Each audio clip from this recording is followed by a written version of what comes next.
সম্মানিত দর্শক, আপনারা দেখতে পাচ্ছেন একটা বিড়ালকে পুড়ে খাঁচার ভিতরে বন্দি করে কিভাবে নৃশংসভাবে তাকে পুড়তেছে।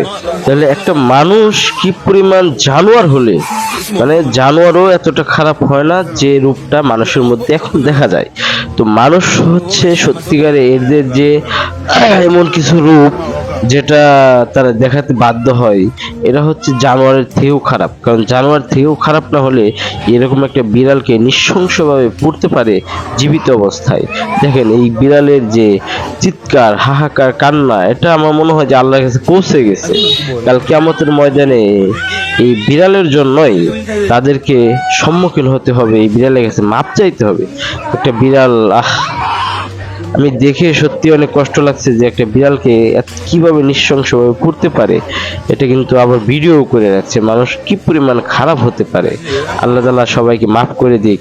আর এমন কিছু আমরা না করি যেটার কারণে, এমন কিছু না করি যার কারণে আমাদেরকে তাদের কাছে মাপ চাইতে হয়। আল্লাহ তাআলা সবাইকে মাফ করে দিক।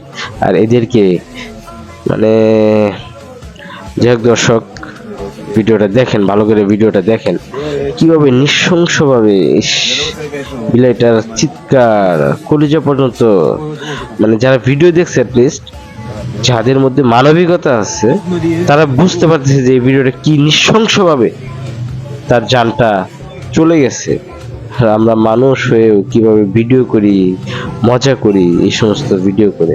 আল্লাহ তাআলা সবাইকে মাফ করে দিক। আর এই ভিডিওটা যদি আপনাদেরকে মনে হয় যে না, এই সমস্ত ভিডিও জানি পরবর্তীতে কেউ না করে, তাদেরকে স্মরণ করে দেওয়ার জন্য এই ভিডিওটা শেয়ার করে দিবেন, কমেন্ট করবেন, মন্তব্য জানাবেন। সবাই সুস্থ থাকবেন, ভালো থাকবেন। আল্লাহ হাফেজ।